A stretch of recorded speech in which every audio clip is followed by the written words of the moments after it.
J.D. Vance has landed in the popular lexicon for everyone, and Hillbilly Elegy, which is his biography and ultimately the film done by Ron Howard about his life, is soared on Netflix to like the top 10. Everyone's been talking about it because a lot of folks had never seen it. The Rotten Tomatoes is one of those massive divide between critics and audiences. So let's talk about the film and what I think about it right now.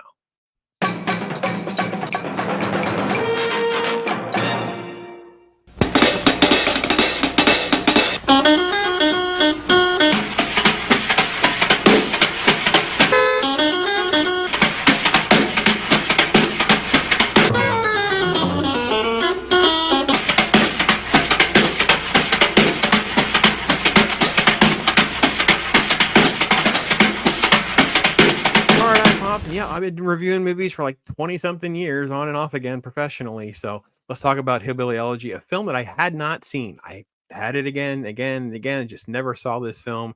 And because of the timeliness of J.D. Vance being selected as a vice president candidate, the movie's just soared on Netflix. So I need to watch this film. And I will be honest, this is an emotional film for people who come from like poor, middle class, white collar type environments. It is J.D. Vance's life, and it kind of plays out as two different timelines. JD Vance as a child has a story arc about growing up in this sort of like Appalachian area in Kentucky, coming from an abusive family with a mother that is addicted to different type of drugs, including heroin. Growing up with sort of an outsider feeling too, like I don't know what to do with my life. This world of chaos and loser friends, those kinds of things.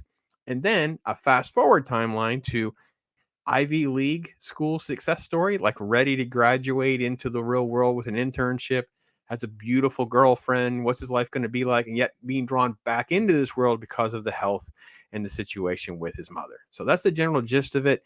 This is the character that plays JD Vance, Gabriel Brasso, who does a fine job, not a great job. His acting, he's not given the sort of the meat of the story to have emotional things. He has a couple of things I think can feel very uneven at times, but for the most part, everyone in this film does a decent job.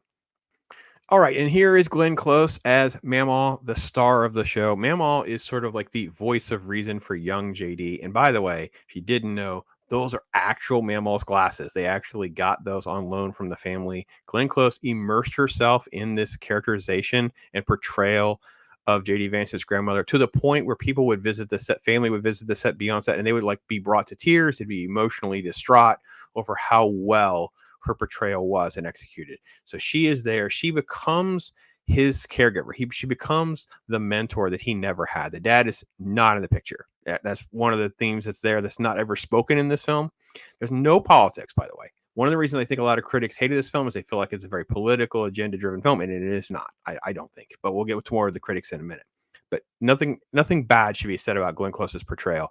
You're going to see things about it, but I completely disagree. Then you have this. Then you have Amy Adams, who plays the mom. The mom is addicted to drugs. She's emotionally unstable. She's abusive. There's scene after scenes of her just breaking down. Look at this. Amy Adams is this beautiful lady, and look at how I was reminded of like Leaving Las Vegas, where Nick Cage is this alcoholic, raging alcoholic, and just like completely into this dark place. It's sort of like that type of portrayal. And again, I think what Ron Howard does, he commercializes the book, which has a lot more politics, a lot more commentary, a lot more things about the welfare system and things like that from his life and what his experiences were. He commercializes all of this and sort of like, this is just a story. And I think what was great about this is, yes, it's JD Vance's story. These people really existed. The trauma is there and it's portrayed, but I feel like what connects us to the story is anyone that has gone through or grown up in these type of situations can connect to the film.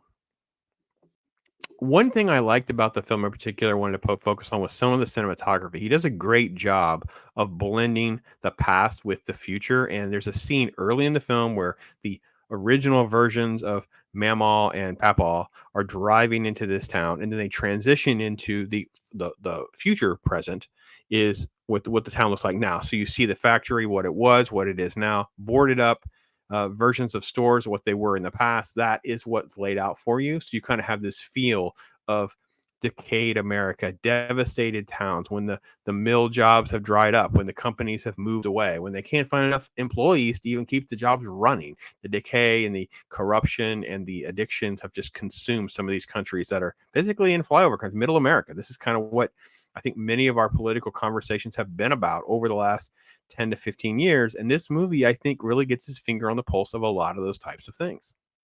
So this is another one of those shots. Again, this is the past with the truck coming into the town of what it looked like.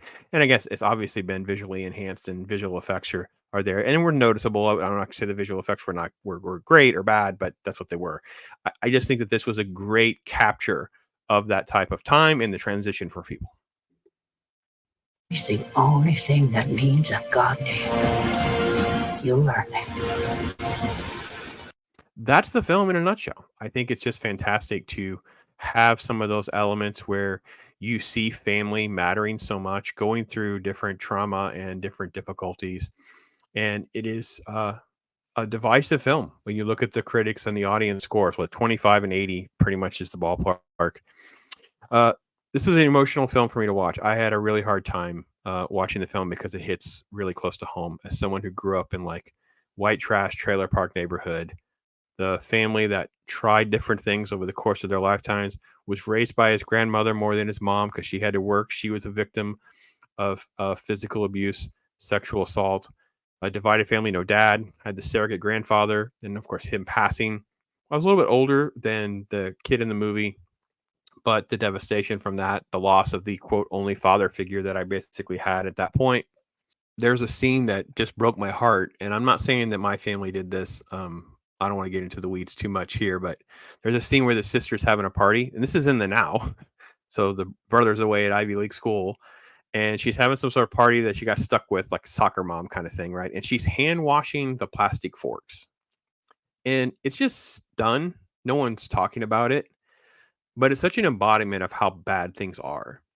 And I think people that sneer at a film like this love to praise if this was like a movie full of black characters or other minorities or something like that. And I think the fact that this is a film about white America is part of the reason that they view it more about politics, because they probably see those as white voters that may not vote the way they like, or they're people that are beneath them, like the sneering down from a class standpoint. I think that there's a cultural sneering that just exists. Like if you think the scene when he's at Ivy League school, they have a dinner, and all the other people there are obviously well off, and they ask about his upbringing, talking about his family in Kentucky, whatever. And he starts talking about, so he has to bring up some sort of random family factoid about connected to the Hatfield McCoys because that's the only way they could have interest in it. Everything else, he's just is a redneck comment. He took insult to that, and I'm like, that's pretty legit. If you get into higher level learning, and even in like certain corporate circles of the higher elite statuses, there is sort of a sneer into what do you mean you went to that school? What do you mean you didn't go to get a master's degree? Like there's no end to sort of like the levels of importance that people want to place on themselves and try to claim some sort of status. And if you don't care about their status or recognize their status, they reject that whole cloth. They cannot handle that at all because their identity is tied into that.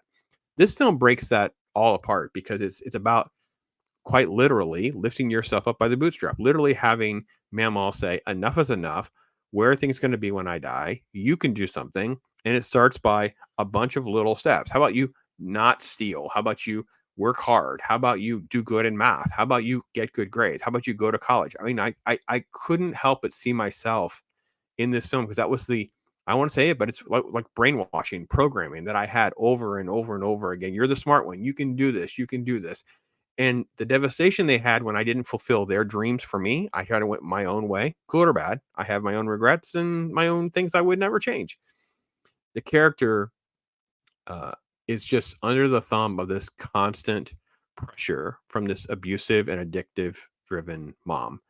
And I have a friend, a close friend, who one of his parents was just cursed with an addiction and just couldn't deal with it. And they were more verbally abused than they were physically, as far as I know. But that was all. It was hard to watch because that people that are going through or have gone through that as well. So I would say this is one of those films you can watch once. I would say this is an interesting note to watch a film like this that came out almost 10 years ago. It's like 2016. And to know now this guy has gone on to be a senator and is now become the VP nominee who has some sort of future in higher level politics, whether you like it or not. So, barring something else changing, he doesn't fit the narrative.